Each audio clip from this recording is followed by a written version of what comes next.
Hello and welcome to another exciting episode of In the Zone. Today we dive back into Bloodborne for the first time in this series, but definitely not for the first time in my life, to check out the lecture hall.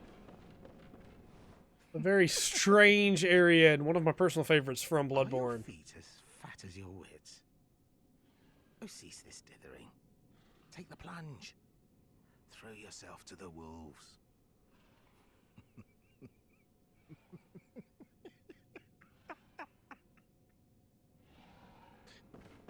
Lecture hall is at first an optional area, and then you would eventually have to come here, but it's a very cool area, and there's a lot to love about it. It's not quite right in a lot of ways.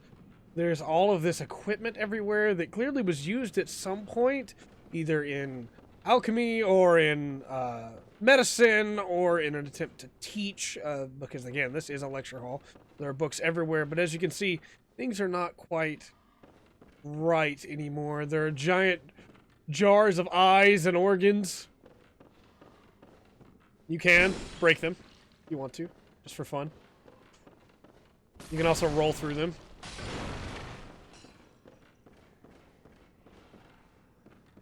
But already, just seeing this, even before you see anything else in this area, you're intrigued. You want to know what's happening here. And I think it just does a really good job of selling you on the atmosphere of spooky horror. And then you come into the lecture hall, and things are not quite right. As we see, the enemies here have changed. They are not the same anymore. We're going to get attacked by probably many of them as we go through this area, but... This cage? Like, what was in that cage originally? Let's get our monocular out here, and we see animals of some sort, maybe? We have the chairs. We'll get to that upper story in a moment. Curtains. Like, is there a window behind the curtains? There's a window here, so I assume there must be. But where does that lead? Because you can't see through the window. And then when you get down here to the actual table, you have the person who would have been giving the lecture, the teacher, the professor. Open books that unfortunately you can't really make any writing out on. It's a very different zone than any other zone that we've covered so far throughout the course of the zones of In the Zone, but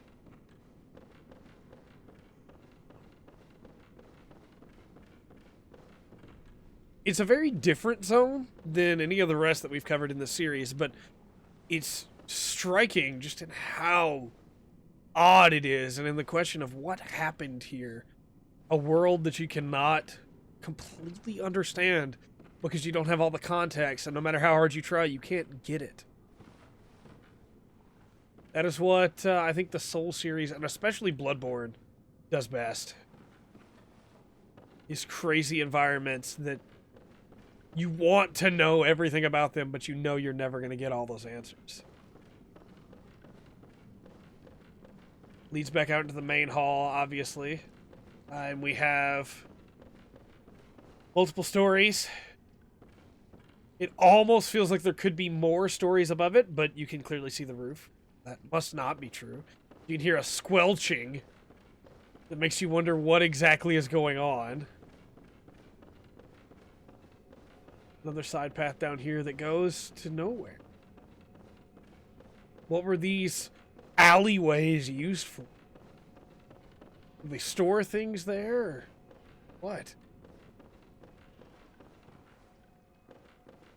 Here you have more chairs, astroglobe, and a note. Oh, wonderful.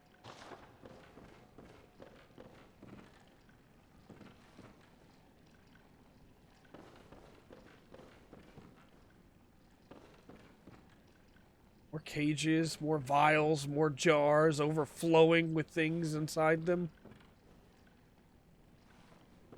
Stools and chairs, and up ahead, more of the students. At least I assume them to be students, turned into gooey masses. All still waiting in their seats, waiting for the professor to start his lecture again. But that professor will never come.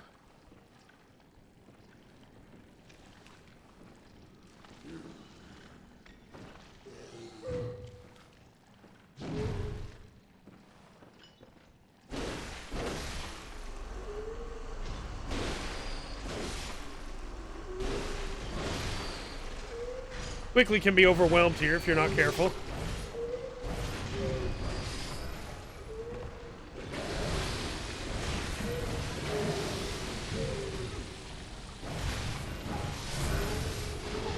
They have a spitting attack, which makes it seem like maybe they're spitting back out the goo that they had swallowed into their bodies. Maybe the goo is what changed them.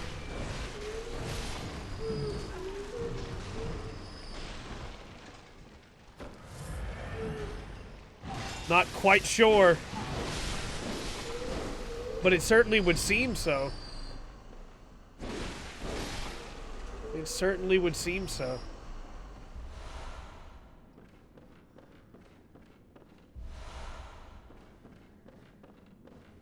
And yet again, we have a desk with no professor to sit at it.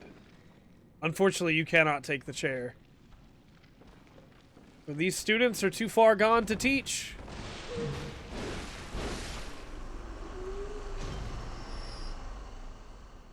They leave nothing behind. More windows, nothing but inky blackness beyond. Lanterns unlit as the lecture hall falls to obscurity. They still seem to have some sentience as they look down upon you as they try to defend themselves in their classroom. But it's all so unexplained. A mystery that will never be solved.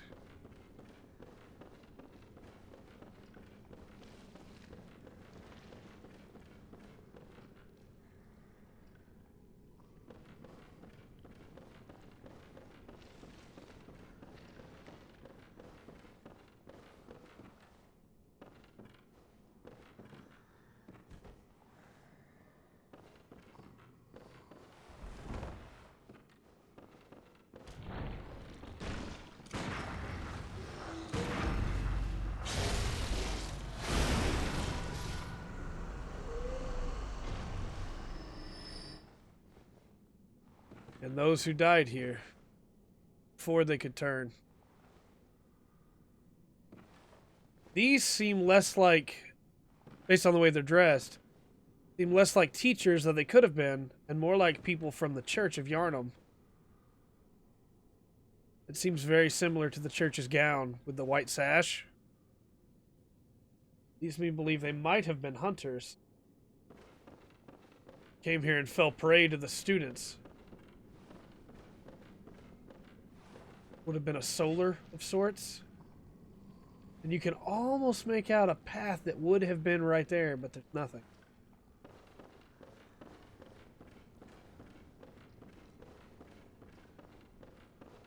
You can still hear them making noises.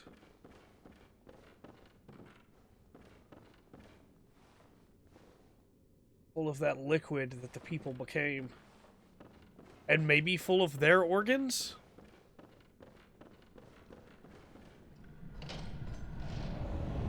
And then you leave the lecture hall. And then, by using a roundabout path, we arrive on the second floor of the lecture hall. Here are just as many bottles and vials. Many of them have been knocked down. It's clear that things have been through here more recently. And the students are not quite as sedate as they are otherwise.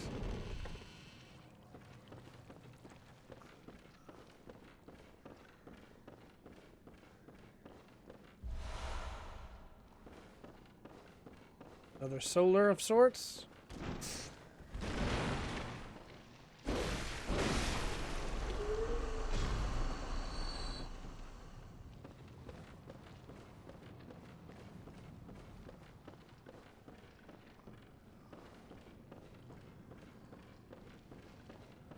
I remember very little of this second floor, so we're going to be re-exploring it pretty much fully here.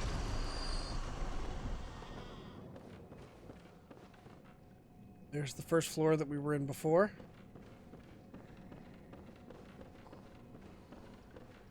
Take a look at these chandeliers here. We may actually be able to get a better look out the window, too.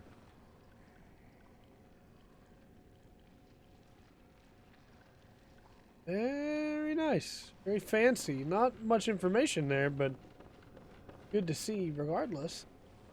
And yes, outside the window is just inky blackness.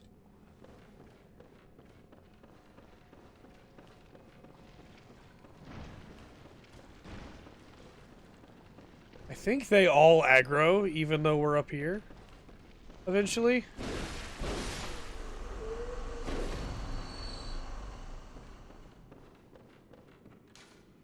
Master Willem was right. Evolution without courage will be the ruin of our race. Well, as you can see, evolution is not always a good thing.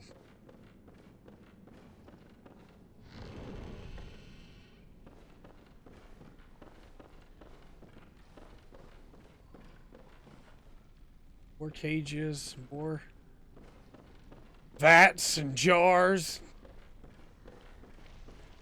I like to think that at one point this was a very nice lecture hall where people could learn and grow, where students could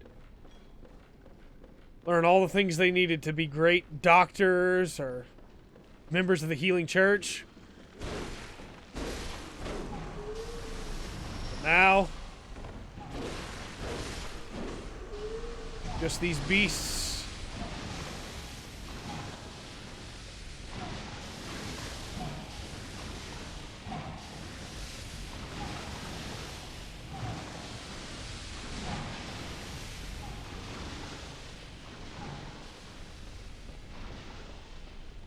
Deal with you in a minute.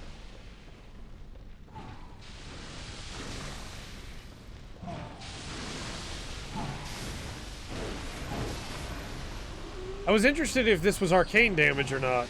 It does not seem to be. It looked like I blocked one of them. Let's try here. Come on, throw it. It's not doing any damage to me. That still did damage, though. Leads me to believe it might not be arcane damage. Jump.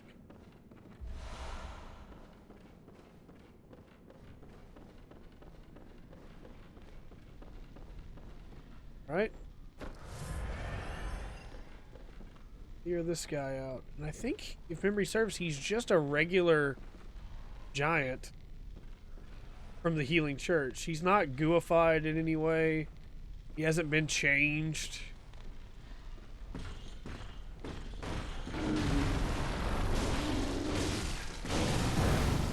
Yeah, he's just a regular, although he's using his fist, whereas many of the others are not. They have a weapon of sorts. The question of why exactly he's here and what exactly he was doing here, though it seems like he's guarding the hatch. And at the bottom of the hatch is our friend, Patches. Oh, this cannot be. You cannot be. Oh, how did this come to pass? Now, wait just a moment. Do you think ill of me? Me? Not at all, good friend. I shared with you a thing most secret. Now you're witness to a miracle, and all the stronger for it. I don't know why Patches is a spider. Appreciate it if you've a grain of gratitude in you. Couldn't find any lore in this place that explains why he's a spider. Nor in any of the rest of the game, really. My guess is just that he went mad like most of Yarnum and became a spider. That was his evolution. One little detail you can tell, though, is that the stone that you originally get to come here, the one on his neck is very similar to it. It's also very similar to the one on my neck. And this is the Maria Hunter garb. And so I wonder exactly where he got that. With how similar it is. I don't think he has any dialogue to explain it. Such details are trifling. We're fast friends by now. Let this express what words cannot. Madman's knowledge. Oh, doubt me not, sweet compeer. What is friendship but a chance encounter?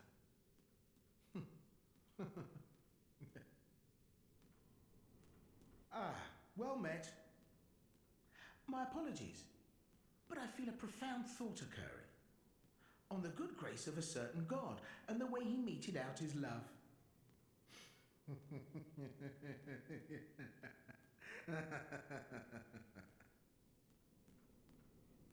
Ah, well, Yeah, I think that's all that he gives now. And you can open this door now to allow easy access between the two. So thanks, Patches. There's also this, which I thought was really interesting the first time I came through here. It's this desk particularly, that I guess the other desk would be like if they hadn't broken. But it has an astroglobe, some books, or an astrolabe. Is that what that's called? And then some statues. And the first statue looks almost like the way Amygdala looks, but without the extra arms. This statue of the screaming ghost, I think is supposed to be, because it looks like 3 screaming ghost women, but I think it's actually supposed to be the little guys that are at the lamps and the headstones that reach up. The little skeletons. I can't remember their name for anything right now.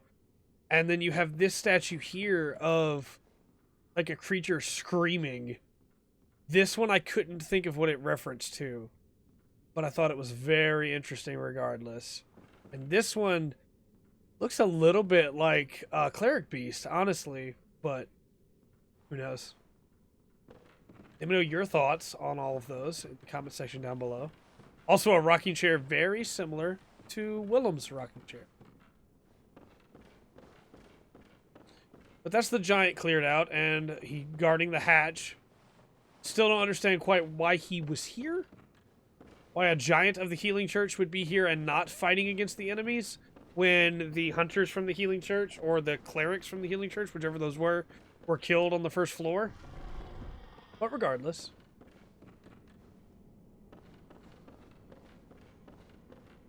Also interesting to note, it almost looks like, again, there could be another floor.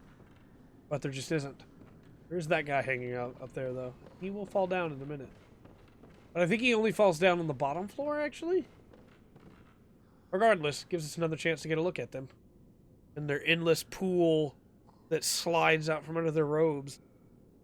Yet still is strangely connected to them. Also, their extremely long fingers. Reminds me very much of the Dunwich Horror.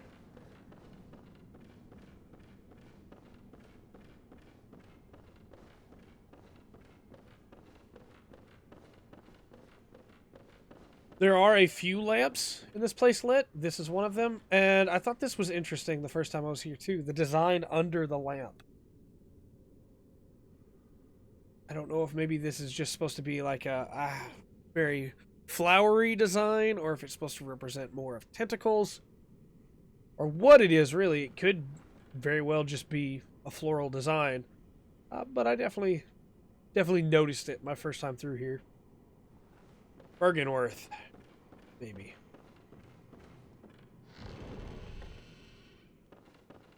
Inside the very last room is a chest. With another madman's knowledge, because this place is insane. I believe that's everything here in the lecture hall. Let me know if you'd like me to cover more Bloodborne areas in the future. I think this game has some great zones. Be a lot of fun to cover. We do still have a couple more things real quick. This guy right here. And the alleyway he was guarding. More lanterns. Almost looks like there should have been a door there. I believe we've already checked this room, didn't we? This is the lamp room. No, it's not. 3 third chords. Right. That's your hint that you need 3 chords. Very specific chords. And then this one here. The nameless moon presence. Beckoned by Lawrence and his associates. Pale blood. And so from that, we assume that the liquid that's being exuded from the bodies of the students is the pale blood. And that maybe there was just too much of it, and it overwhelmed them and led them to become what they are now. At least that would be my assumption. That one is back.